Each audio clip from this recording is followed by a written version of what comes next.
The Sporland division of Parker Hannifin Corporation is sponsoring this podcast. Sporland is the leading manufacturer of HVAC and R components. Using quality materials and craftsmanship, Sporland maintains a commitment to innovation, manufacturing excellence, service, and support for its customers since 1934. The company is known for its catch-all filter dryers, thermostatic expansion valves, solenoid valves, pressure regulating valves, suction filters, electric valves, controllers, supermarket monitoring solutions, chemicals, smart service tools, ZoomLock Max Press to Connect, and ZoomLock Push to Connect refrigerant fittings. If folks want to learn more, what do they do? You can go to sporland.com. I guess that's Jim and John for Sporland signing off. This episode is sponsored by United Refrigeration and Westermeyer Industries, revolutionizing your HVACR experience. Visit URI.com for all your HVACR needs, offering real-time inventory, personalized pricing, and a nearby stock feature. Access quick pick replacement parts and branch details effortlessly. With 350 plus fully stocked locations across North America, our knowledgeable staff are ready to assist with the solutions you need. Exclusive offer. Use code ARPOD on URI.com to get a $10 gift card when purchasing the Westermeyer oil float, part number W4300-38F. These high-performance floats are not just compatible with their own oil separators, but also available as a crossover model. Conveniently stocked at United Refrigeration. That's code ARPOD to claim your $10 gift card. Visit URI.com now.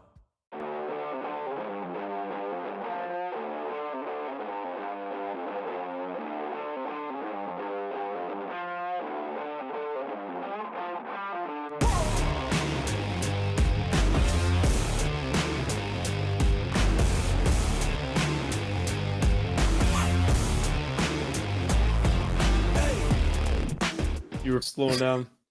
It's all right.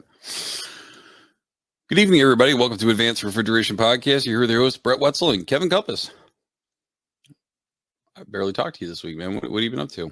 I know you're all finished with the geothermal stuff. What have you been doing? Yes, I got a fan motor to replace, and then I have this air handler fan motor to replace that's 40 feet up in the air. So I've been bouncing around and dealing with this California OSHA shit that is going on. So that has basically consumed my life all through the weekend and now. What's going on with it?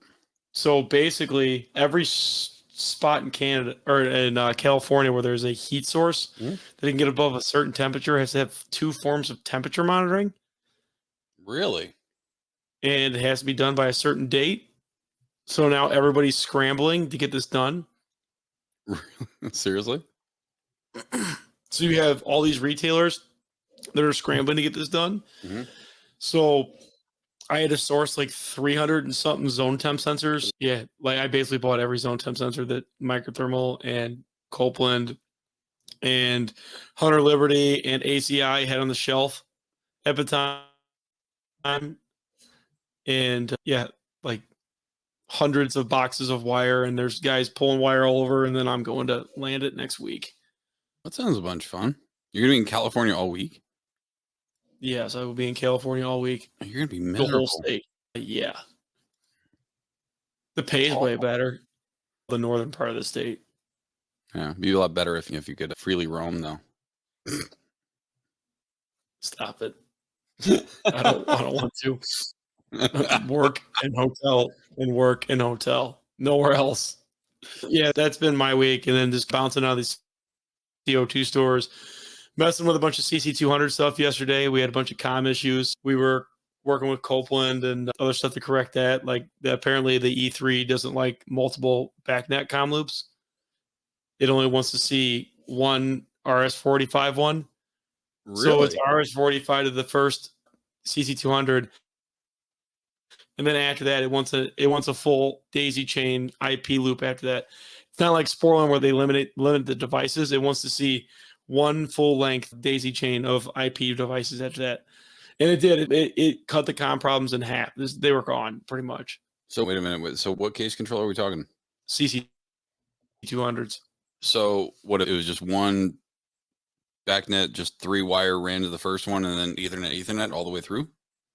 Correct. And before it was like net wire to 10 of them, then BACnet wire to like 15 of them, then BACnet wire to another 10 of them.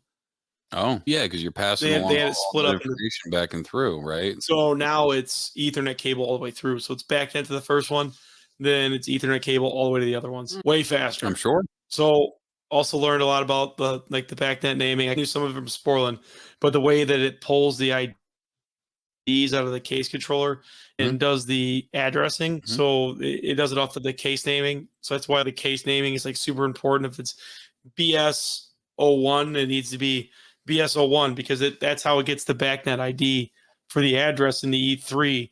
And if it's wrong, it'll be pulling the wrong case because there's no actual address in it. Gotcha. Yeah, that was a lot of messing around yesterday. And then we've been having problems. This is the second rack I've had to sit. The UPS is dying. Brand new ones that won't reset after power outages. Really? Because I know a couple of them like have had problems. Like I've heard a couple of controllers. I'm sorry, phase loss monitor has been dying because some of the startups they're doing like a generator test, and then after that they don't like working after that. Yeah, that happens a lot. No, we've been having a lot of UPSs fail like randomly, and it's the same Eaton brand UPSs. It's just they work 5-minute power outage, they won't come back on until you reset them. No errors, nothing. Just will not come back on until you reset it. Replace with a brand new one, does the same damn thing. So, certain manufacturer of UPS, we're not sponsored by any of those, so it's all right. Which one? So far, the ones I've seen have been doing it has been the Eaton ones. So that's one thing we've been dealing with. So it's been very hectic this week. So a lot of running around and getting ready for a bunch of jobs. And it got hot today too. They're not wired in, right? Like it's just a plug that's plugged into just a regular 120 plug that's plugged into wherever it is, and then they take the 120 plug out, so it's easy just to jump, right? Yeah, literally you unplug it and just plug the plugs together. But yeah, that's been a real issue. So let me ask you, since you were talking about it, and then I'll get into what I was playing with today. So on this, which wiring designation do you have to do? Because there's usually like the 568B and A. Is there a certain one that the CC200s dig?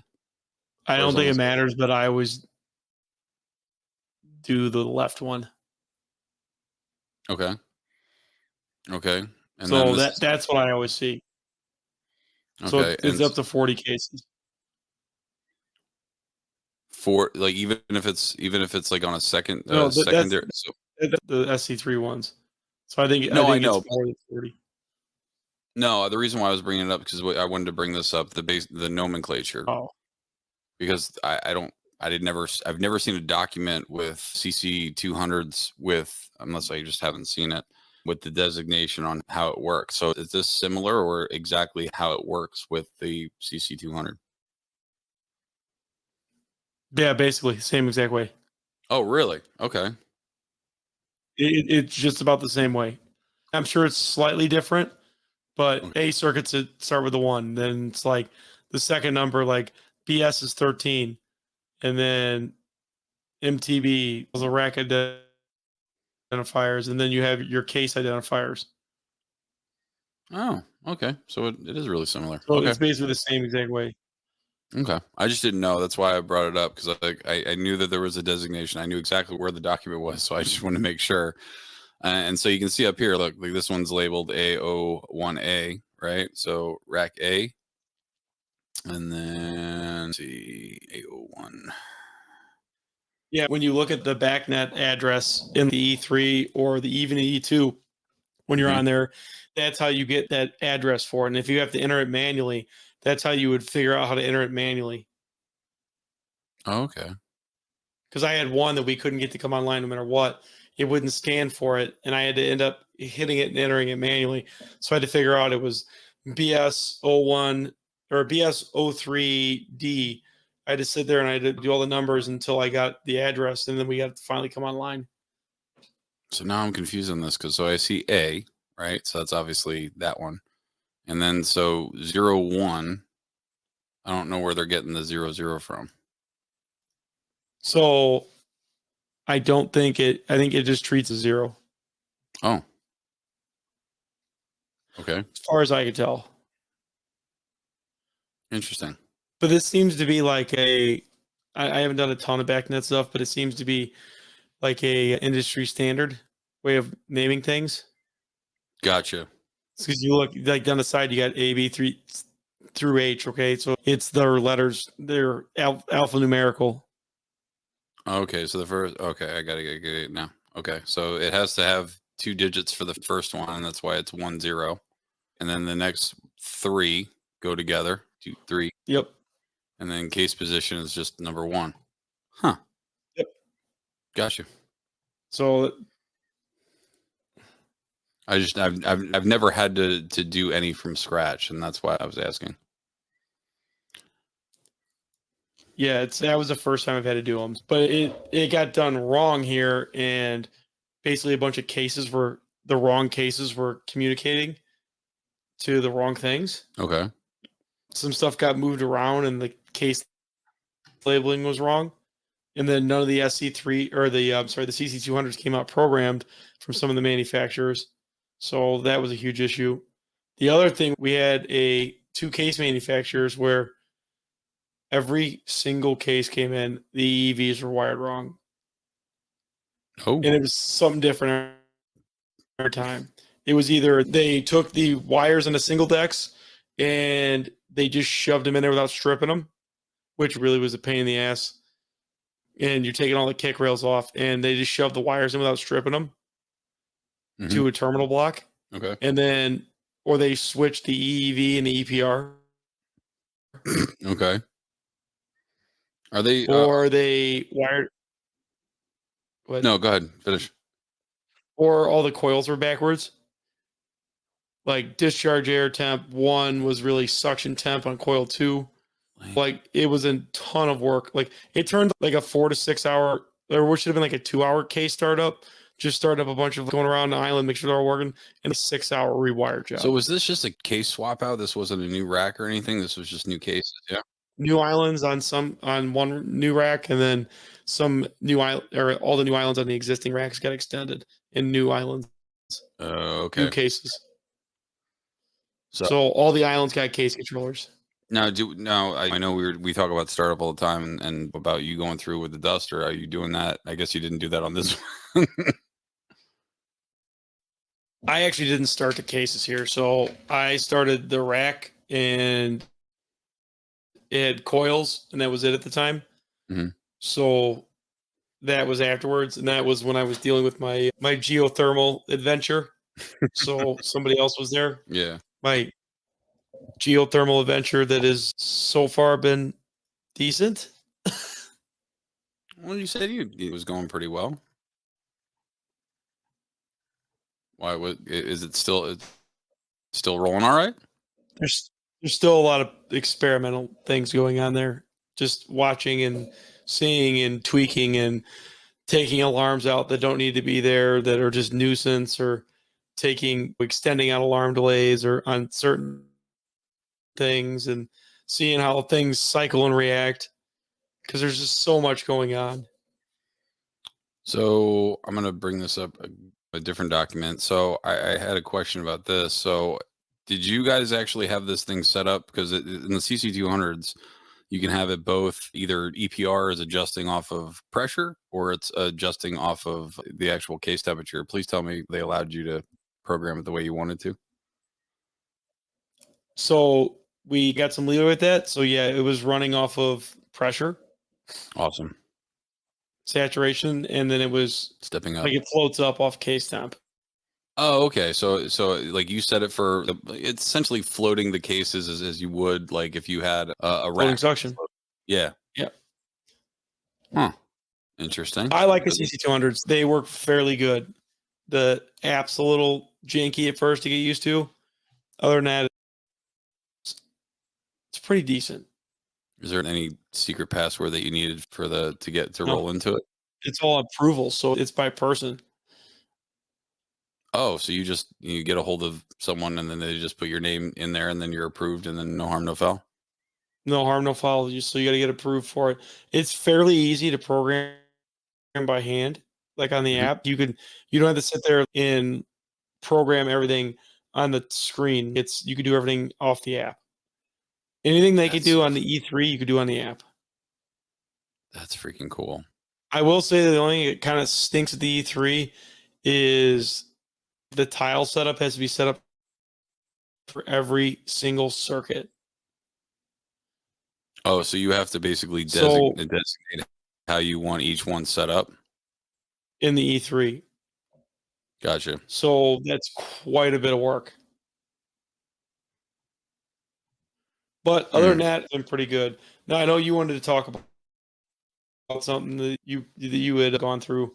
Yeah, I was playing around today. So I was on a meeting for actually the carrier CO2 rack, and in between that, someone had gave me a ring they wanted me to try to figure something out, and man, that's fine. I'll help anybody, but you got to do me a solid and can't tell me bad information, because like I was digging in a rabbit hole before I verified some other things, right? What I first started doing was, as you can see here, this orangey line here is the control value for the HPV, and so it was maintaining subcooling. It was maintaining subcooling, and then all of a sudden go up to, because if I had this up live, it would say 5 degrees, 5 degrees, 5 degrees, because that was the set point for the subcooling. And then it jumped all the way up to being pressure control. So that tells me, okay, it's transitioning from subcritical to transcritical, right? And then it would do it again, and then it would do it again, and then do it again. It kept doing it. It would do it around what I figured out later about times that when it was going into defrost. And they're telling me everything's fine. The only other thing that I didn't like is this was a certain customer, and they have it so the ambient doesn't get any greater than 70 degrees. So if it's 70, if it's measuring, let's just say it's technically 75 degrees out, it still thinks it's 70. And if it's trying to maintain a 10-degree TD, like it's just bringing the fans on all the time. And unfortunately, when I graphed this, I forgot to show you what this was, but this was essentially the speed of the fans. And so at first I thought, all right, maybe that's affecting something. And then I started digging more and more. And once again, you could see that the HPV valve percentage is just all over the place, just swinging and swinging. And it didn't make any sense of what it was doing. So all the settings seem to be fine. Like I said, I thought that there was a subcritical to transcritical time delay. There's not. It's just a deadband. At least I couldn't find where it was in there. I thought there was like a minute where it would wait for X amount of time before it made the transition from one to another. No, just the HY the hysterias. Yep. Hysteresis. Because you're going to make fun of me in a second. I did not. I was holding back. Anyway, so then I was graphing out the temps, whatever it was, and it was holding pretty steady except for the T1 sensor was all over the place. And that's why originally I thought it was something to do with what happened with the fans. And once again, I went back to this trying to see, okay, it was maintaining, and then it was just all over the place going from subcritical to transcritical. Then I brought up the compressor graphs. Holy freaking crap. And so I started looking, and they didn't have someone on site. They had problems with this. The guy had went home because he was just struggling trying to figure out what the hell was going on. You can see, like, all right, so if I wouldn't have cut this off like an idiot. So one of these is the compressor on, and the other one is the compressor proof. Okay, this is for compressor 1. This is compressor 2. So compressor 2 was on the whole time. Compressor 1 was going back and forth, on and off, on and off. Same thing with compressor 3, and the same thing with compressor 4. And there we go. You can see this a little bit better because I was trying to make sure it's turning on and turning off. But the other thing was really weird. It was just, I just find that it was like kicking this one off and then kicking this one on and this one on at the same time. It was just, like I said, just all over the damn place. And then you could see for the most part, except for a couple times, it was either 0 or 100%, 0 or 100%. And I was like, you need to get someone back over there. So in order for me to just not keeping going in a circle, because there's nowhere anywhere in the program where I could actually pull the amperage, right? So when the guy got on site, I was like, dude, check the amperage of this thing. So he's on there with the amp clip. He's, oh, it's at 19. Oh, it's at 20. Oh, went back down 19. I said, is the frequency changing? No. Apparently someone was there trying to figure it out. And then I brought this lovely thing up. It's a lot of cycles. So you had 2 cycles on the VFD compressor, which Holy cow. Exactly. And this was just at, I don't know, it was probably It's like noon when you were like 11:30. 11:30, 12 o'clock. Yeah, man. So like 12 hours, this thing was cycling like a bastard. So he goes, yeah, the unit is in local. I was like, no. What? Yeah, it was in local. Both of them were in local. So there happened to be someone there from a manufacturer, and I guess they were working on the drives for 2 days trying to figure out what was going on, and they didn't figure it out. So it looked like they just left both the low temp and the medium temp compressors in local. Today's episode is sponsored by the RefRushield RDP Series differential pressure monitors from Westermeyer Industries, now available for transcritical CO2 systems in addition to other common pressures and refrigerants. When the filter element of your coalescing oil separator is contaminated, it can hurt your system's performance and efficiency. But how do you know when it's time to replace that filter? Wait too long to replace, and you could end up with a nasty filter blowout. But replacing too often can be a waste of time and money. The answer is installing a differential pressure monitor. The RDP Series differential pressure monitors, including the new transcritical CO2 model, are available now from Westermeyer Industries. To find out more information, email sales@westermeyerin.com. That's WESTERMEYERIN.com. And it just stuck on stupid at 30 hertz. Because then once I saw the cycling, now I don't have any graphing of the low temp. But then when I saw the medium temp and how bad it was cycling real bad, I was like, let me look at the low temp. Because if you have something wrong with the low temp, that's your load shutting. If your low temp load is cycling on a booster CO2 system, it's going to affect your loading on your medium temp, right? So I was like, oh, maybe it's going back to maybe it's from the medium or the low temp starting, and that's what's causing all these issues, which kind of makes sense now because the load would just have a really heavy load because the pressure was high, then it would come all the way down. And then it would shut off, and then the load would basically cease on both low temp and medium temp compressors, causing the amount of subcooling to freaking change. And then when it loaded back up with those compressors, once the pressure range, that's what was causing the iPro to basically kick it in and out of transcritical. It was all just the random loading. Yeah, low temp compressor wasn't working either because I was changing the frequency from where I'm at. It's not doing jack. I was like, that's cool. And that looked awesome too. And yeah, the set point on this rack was 430. So here's the deal with the HPV valve percentages and the compressor cycling. Mm-hmm. They follow each other and they fight each other. If your medium temp TC compressors are cycling all over the place, your HPV is going to constantly be changing because you're constantly changing that pressure in the gas cooler, which messes with your subcooling, which causes your valve to hunt. And they chase each other. So you need to get your cycling right first. That's why I usually start with cycling. Try to get that down first before I try to tune anything on the HPV or anything like that, because you're just chasing your tail at that point. And like defrost and stuff and making sure the drives. I've been seeing a lot of drives here lately not set up right from the manufacturers. They're not putting the torque limits high enough. Mm-hmm. And they're getting shaft stall when they go to start under transcritical. Mm-hmm. So we had a couple Copeland drives. They came out and the max torque wasn't high enough. And when it would go to try to start at like 1300 PSI, it would just go off on torque limit until the compressor overheated. Yeah.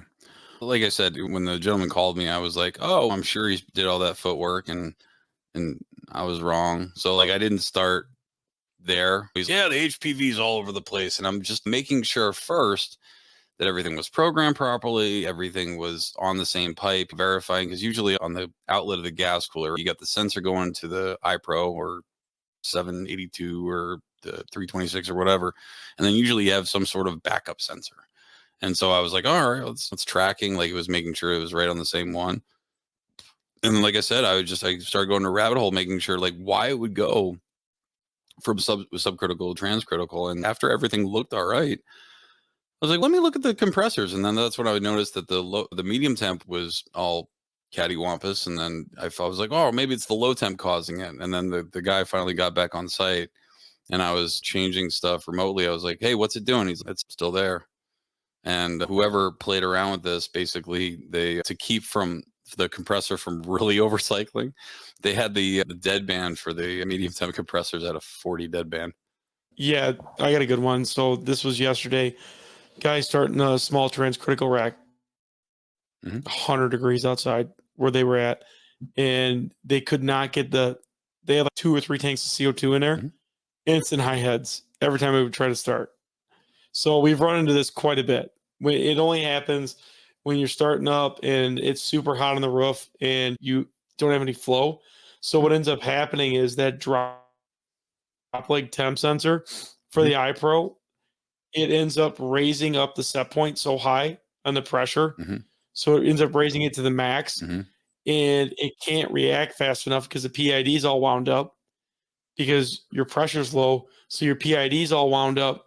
And when it goes to slam the first compressor on, it can't move any gas or any volume through that pipe because it's shut. So it can't move any volume through the pipe to cool the sensor down to get some coolant moving on there. So it just instantly high heads nonstop. So what I usually do is walk over there with a can of duster.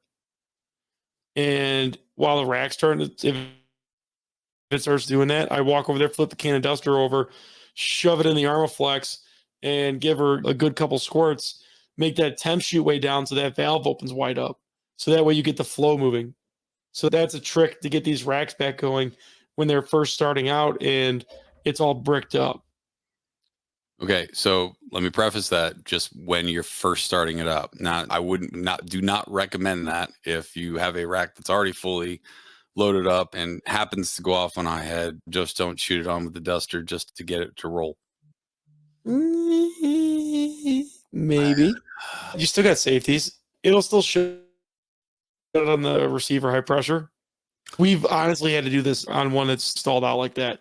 When if they're sitting, so if you get one that blows off or like shuts down, it won't start back up. Because if the roof is that hot and the sensor's up onto the gas cooler, it will not start back up until you cool the sensor down. Because you have no volume moving through it.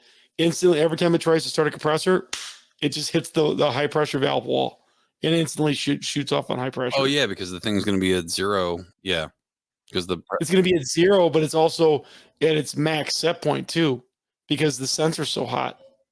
Yeah. Usually, what I've seen, you got armor, right? 1450 is usually where the max gets. You'll be at 1450, and then by the time the compressor starts, you have 50. 1450 is technically your high pressure set point. So you're going to be banging off on that. I like to lower it a little bit, like 1350. I don't like to see them higher than 1350. Really? Up here, we don't have any need for it. We had one in the Texas-Mexican border. We had to take it and we had to raise it up to like 1425 because it couldn't do it. But up in Chicago, it doesn't get that hot. I'm pretty sure because that has something to do with the COP, right? So that's going to dictate how that rack typically works based off of having that max allowable pressure off of the actual COP chart. Yeah, so you could actually change the range of that COP chart in the iPro. Yeah. So you could change the max and you could change the range of way it steps. We started messing around with this one store and we got it to work pretty good before they had the updated revision in the iPro to keep it from locking in transcritical at the bottom end. And it was just blasting the flash tanks. So before they did that, that's how we were keeping the racks running. We were altering the COP chart. So just so everybody knows, when you see an iPro and you're graphing a subcooling and it switches to like reading 1,000 PSI, so it goes from being off of subcooling when it's subcritical, and when it's transcritical, it's running off of pressure control. So it's running off of that temperature and converting it to pressure. So it's converting that droplet temp where it thinks the COP chart should be. So that is in the manual. Yeah, it just becomes a pressure regulator at that point. That's it. It becomes a pressure regulator at that point. Yeah, so it's when it's in subcritical, it just operates off subcooling, and then that's why you'll see, like on that chart that I was just showing, you can't see it because it looks like it's dead at 0 because the chart already goes up to 1500 or whatever. But the set point for the iPro was essentially 5, and then all of a sudden it shot up to, I don't know, 1011 something. So because that was the transition. That's how I could tell that it was actually going into transcritical mode. I don't know why, but maybe they locked it out. But I thought that there was a way to track that, because I know it monitors it in the iPro, it monitors it in the E3, but I don't know if there's a way to graph that. Well, I guess maybe to graph what? So when it transitions from in subcritical mode to transcritical mode, you can graph it. Well, you have to add it on the tile. That's why you couldn't see it. That's why I couldn't do anything. I couldn't monkey around with it. So that's what the E3, where it gets kind of a pain. You have to go in and set up the logging on that actual point. So it's not like the E2 where you could just set the logging up right there. You have to go into the logging group and select that to log. Yeah, and it wasn't done that from the get. Basically, it would not allow me to do that. I have a question. No. Sorry, I have a question for you. I saw something today. I said I was in training this morning with something rhymes with Area for the new CO2 racks, and they're actually utilizing. Remember in the Bullseye stores where you had the high-low bypass, where if the receiver, someone set something stupid, and the receiver before it would actually pop the relief, it had that Hansen pancake UFO looking regulator that would essentially pop the receiver pressure and throw it in the suction. Yep.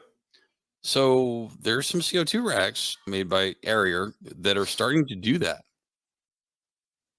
because their idea is that essentially the flash tank acts as like a thermal battery, right, if you will. If you blow a relief on the suction on the low temp, right, and if it blows it back up into, let's just say, the flash tank, yeah, you'll have a little bit of expansion and such. If you're putting that gas in there, it's already suction gas. It's not, besides the pressure, at least if you're putting it over to the higher pressure, so you don't instantly pop the relief. You're essentially popping the 435 or whatever, and then throwing it back up towards the flash tank in. How do you feel about that?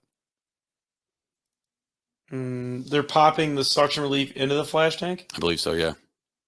Oh, absolutely. That's butter. Yeah, I'm just like, I've been saying that for years. I've been saying that all those reliefs on the suction and everything else should vent back to the flash tank. And then let the flash tank be the end-all catch-all, right? Yeah, no, like they should vent all those reliefs. They nonstop go off. The only thing you got to worry about is if a relief were to stick, like while you're running, and it just. Okay. The concern is because in the United States here, we're still having the discussion what we should do. Because the guy was rattling off about how all the racks in Europe are all K65. They're not L. They're not freaking K. They're not K65. You know what I mean? Everything is K65 or essentially the XHP. They have a way higher burst rating than what we have here in the States. So the amount of refrigerant that the United States is losing as far as CO2 is really high compared to what they're doing over in Europe. And I don't, because we have a lot of components that can already do it. But the problem is that the XHP or K65, whatever you want to call it, is super duper expensive. You've already said it's what, $3,000 a stick, or 3 times the amount of money that it's less than that.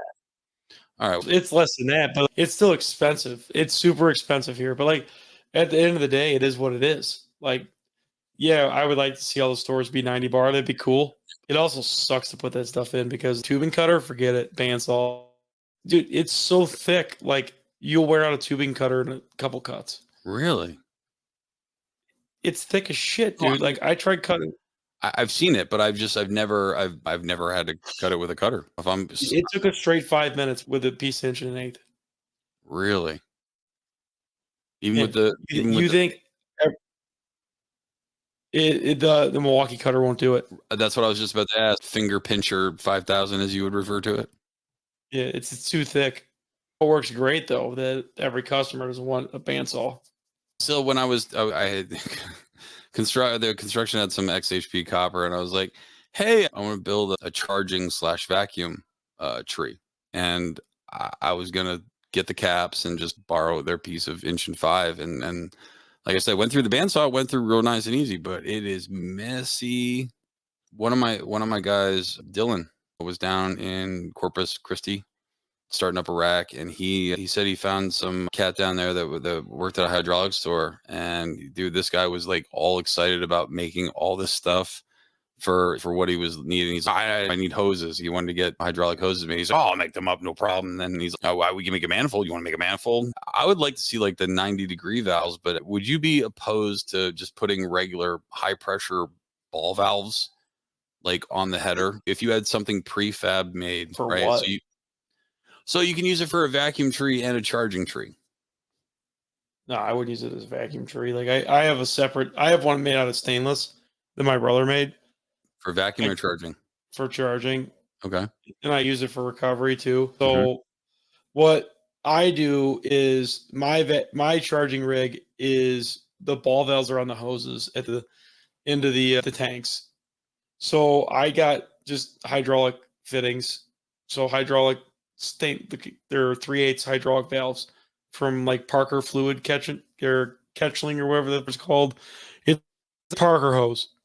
So they're all over the US. So I got 6 of those, and then I got Sporlan sight glasses, which I know they're not technically rated for that pressure, but they've had hundreds of thousands of pounds of CO2 through them in 8 years, and I've never had a problem. And then I run those through black refrigeration hoses to the manifold, and then up the manifold to either 1/2 inch or 3/8 hose, black hose out to the rack. That's what I use.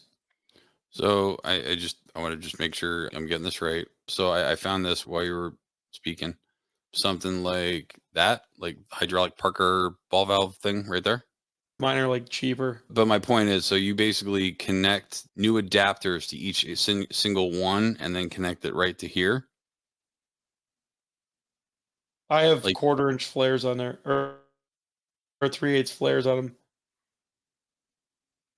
Okay, so what do you? So from your, okay, but what do you go into your tank? How are you hooking up all the tanks together? On the tanks, so on the actual tanks themselves. So one side of that is those ball valves are female pipe. Okay, so I got the CO2 tank adapters with 3/8 male pipe coming out of it. Screws onto the ball valve, and then out of the ball valve is a 3/8 flare. Gotcha. So pipe the flare, and then I go to a sight glass, then do a hose. Okay. Do you have gauges on anything? Like No. nothing? No. Okay. Yeah, I don't ever put a gauge on it because you can watch the gauge and see when the tank's almost empty, but I just use the sight glasses. Sight glasses are way faster and easier to see. No, agreed. No, someone was just asking me. I feel because he called me up. I want to use a regulator. I'm like, don't use a regulator. And he's like, well, why not? I was like, dude, it increases the charging time about 3 times. So I said no regulator, but I feel more comfortable if I know what the pressure is in and out. I said, if you're charging one cylinder, get a T and put on a T after you're fitting, and then put a T after the ball valve, and put another gauge there if it makes you feel more hunky dory at night, because then at least you can see what you're putting out to your cases. Oh, I usually don't ever care. I just open her wide up and let her There's rip. a difference that you've been doing this for how long? If you really want to get fancy with the charging, one of the guys I used to work with got real fancy, and I've been meaning to do this, but I'd never get the chance to do it.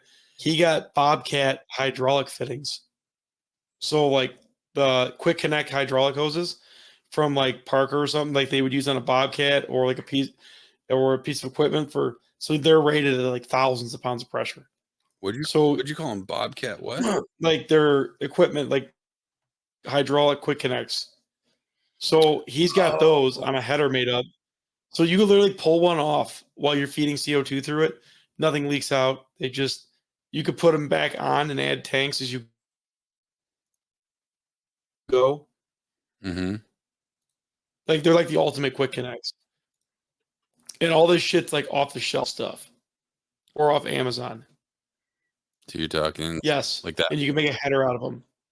Yep. Doesn't that slow the flow though? No, because you got to remember, because all this stuff is for hydraulics. So they need massive amounts of flow and pressure. All right. No, it makes sense. So that's 1/8 inch. Like, imagine you get 3/8 or 1/2 inch. You get a 1/2 inch charging hose made for pretty cheap. Like, you can go to one of these hydraulic manufacturers and get a 1/2 inch, 4,000 pound hose. It's nothing compared to what a hose from Yellow Jacket would cost. Gotcha. For just a normal like 3/8 black charging hose, those things are like what, $600? Something like that. So You could probably get a hydraulic hose made for $200. gotcha. Now I had another question because this guy that made the hoses. Now I've never had hydraulic hoses made for CO2, and the guy was asking specific questions and was asking, "Are you running gas or liquid through here?" And then we told him they were running liquid through it. He's okay. I'll pin it, and I've never heard that term before. Have you heard that?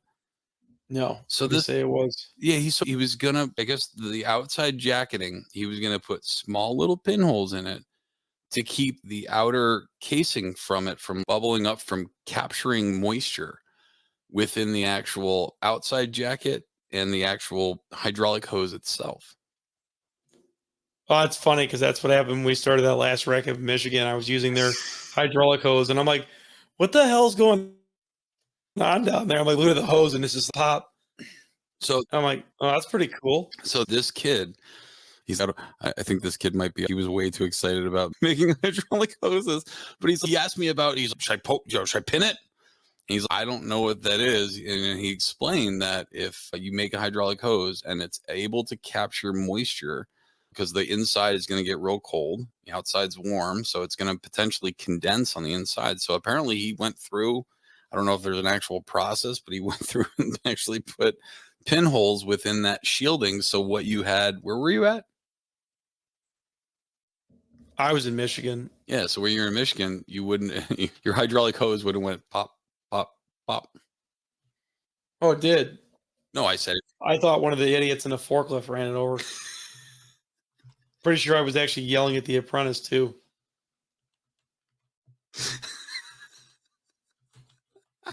So I mean the charging hoses, like that's what I've been using, and then making like hydraulic hoses is a lot easier. The other thing that becomes a problem is the pressure testing. So if you're pressure testing, which a lot of these specs have been real loose here lately with it, and about like actually doing high pressure tests, if they require like a 1,600 pound pressure test, you need a hydraulic hose or a stainless braided hose. I don't like them. I don't like that. That's because you're retarded. No, it's not because I'm retarded. Yes, so it is. So there's a picture of me smiling like a retard, holding. He warned you. He did. So when I was working out in Arizona, he's like, "Hey, just be careful. Don't over tight." So some of the manufacturers give you this metal braided hose, and the fittings are brass. And before I started connecting everything, I was charging up liquid up to the rack, and I just back blew everything over, and I barely tightened the fitting, so I thought I was just a little itty bit loose. And when I didn't even put any pressure on it, but when I pulled on it just another like little teeny tiny bit, the hose just did one of these violent dances, and I went back like this, and I just stared at it, just waiting for the time. And James looks over at me. I was like, That's not what I heard. I heard you wrenched the living shit out of it. Did not. He wasn't even there. He was over at the freaking computer. Bullshit. Just wrenched the living shit out of it. Oh my god! No, because he snapped forewarned off me and just started. He forewarned me about it, so I didn't, and I wouldn't have. Screw him! I'm gonna freaking call him up and kick. Mother God. So the other thing, guys, about these tanks, there's no anti-bleed back on those tanks. So when you're doing like 6 at the same time, make sure that you let them all go dead and shut them off. Don't just start swapping tanks when they run out, because all you're doing is filling up all the other tanks. By the way, JC, you're an asshole. Yeah. Wasn't wrenching on it at all. I was using a little 8-inch freaking adjustable. It's not what I heard. Full of shit. That's all I'm going to say. You guys both suck. You guys are basically girlfriends. I hate you both. If you have nothing else to make fun of me for tonight, we're going to go. All right, guys. Thanks for listening. See you guys later.